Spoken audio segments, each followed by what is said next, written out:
Opa, senta, que aí vem história. Vem história, na verdade, vem o terceiro episódio aí da série Olimpíadas na Grécia, né, no mundo antigo, início das Olimpíadas, enfim. Hoje a gente vai ver, conforme a gente falou lá no final do segundo vídeo, os esportes que eram praticados aí, que eram disputados, né, nos Jogos Olímpicos lá na Grécia, lá na Antiguidade, beleza? Gruda na tela, bora lá!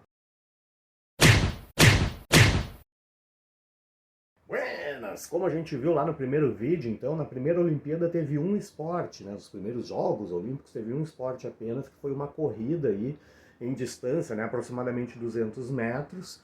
Mas ao longo do tempo foram sendo acrescentados aí uma série de novos esportes, ainda na Grécia Antiga, né?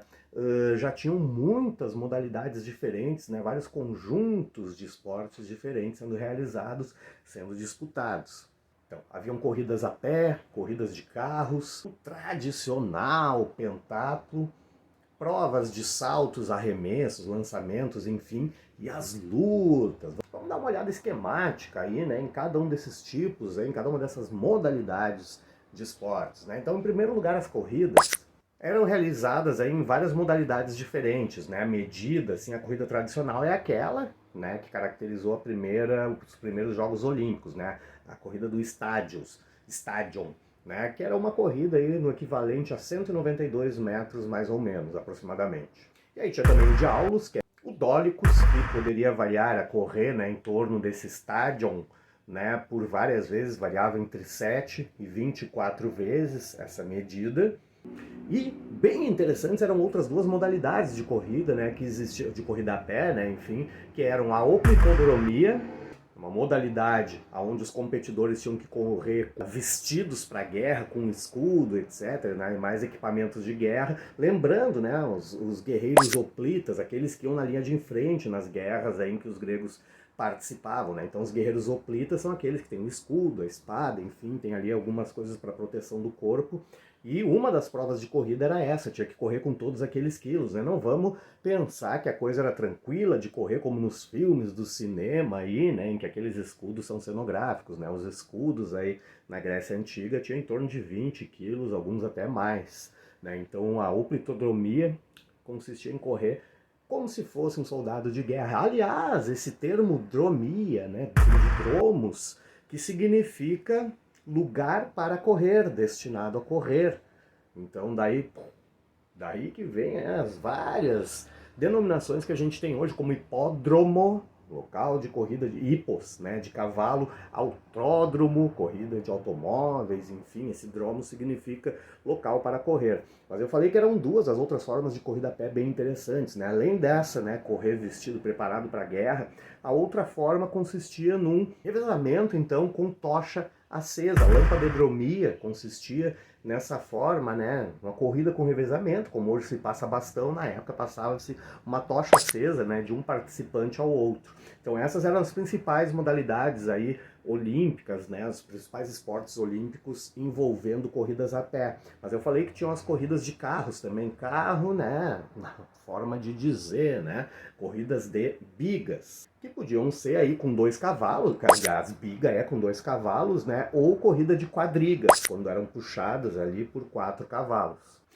Prova assim que atraía, né, que tinha assim maior destaque era o pentatlo, né, 5 modalidades aí de esportivas, né, então tinha lançamento de dardo, lançamento de disco, salto em distância, corrida e luta, né, o vencedor do pentatlo então era aquele que dominava, né, as mais variadas aí técnicas aí, mais variados esportes, modalidades diferentes. Então esse cara virava um mito, não, no bom sentido da palavra mito, né, na verdade. Tinham então também, né, nessas provas de lançamento, né, elas ocorriam também fora do pentatlo, né, então lançamento de dardo, dardo media em torno de 1,70 m, né, mais ou menos, só que com a peculiaridade, fazia-se um círculo à distância e o objetivo, né, era acertar nesse círculo.